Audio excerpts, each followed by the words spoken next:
कोई भी सेक्टर का मजबूत स्टॉक चुनने के लिए आप क्या यूज़ करते हैं? कौन सा स्क्रीनर यूज़ करते हैं? ये बहुत सारे लोगों में आता है कि आप क्या स्क्रीनर यूज़ करते हैं? कौन सा टूल्स को यूज़ करते हैं?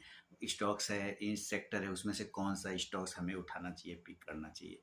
तो इसके लिए कोई ज़्यादा रॉकेट साइंस लगाने का ज़रूरत नहीं है दोस्तों, बहुत ही सिंपल सा मेथड है।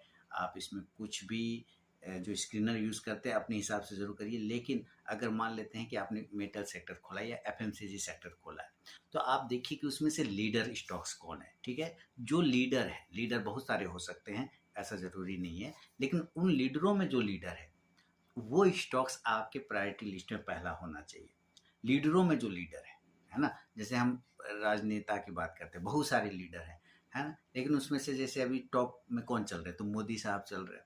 उसी तरह से अगर किसी लोकल पार्टी में देखेंगे आप अपने एरिया में कौन-सा है, तो उसमें से जो टॉप है, तो आप उस टॉप के साथ जो टॉप वाले लीडर के साथ है, उसके साथ रहना पसंद करेंगे कि उसके जो पीछे-पीछे चल रहा है, उसके साथ रहना पसंद करेंगे।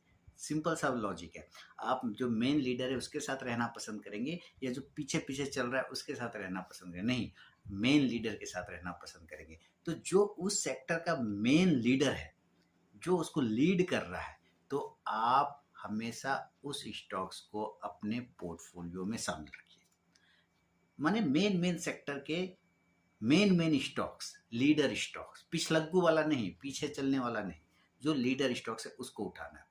और जब आप ऐसा करके उठाएँगे ना, तो मान लेते हैं 20 सेक्टर है या 15 सेक्टर है, अगर 15 सेक्टर से 2 ऐसे-ऐसे स्टॉक्स आपने उठा लिए, तो 30 स्टॉक का पोर्टफोलियो बनेगा। लेकिन वो पोर्टफोलियो इतना मजबूत होगा, इतना सॉलिड होगा, इतना बढ़िया होगा कि मार्केट के गिरावट में भी वो सर्वाइव कर जाएगा। और इन केस अगर वो गिर भी जाता है, तो भी वो बहुत जल्द मार्केट जैसे ही मूव करेगा तो दौड़ लगाने को वो तैयार हो जाएगा। मजबूत पोर्टफोलियो बनाने के लिए मजबूत स्टॉक्स को उठाने का यही फंडा है कि आप जिस भी सेक्टर को उठाएं, कभी एक सेक्टर को मत उठाइए, बल्कि मल्टीपल सेक्टर को उठाइए, अलग-अलग सेक्टर को उठाइए और उस सेक्टर के जो मेन हीरो वाले स्टॉक्स हैं, आप उस स्टॉक्स को लीजिए और फिर मज़ा देखिए आपका पोर्टफोलियो कितना ज़बरदस्त बनेगा। तो ये छोटा-सा टिप अगर काम का हो तो मुझे ज़रूर फीडबैक करें, लाइक करें। बहुत-बहुत धन्यवाद।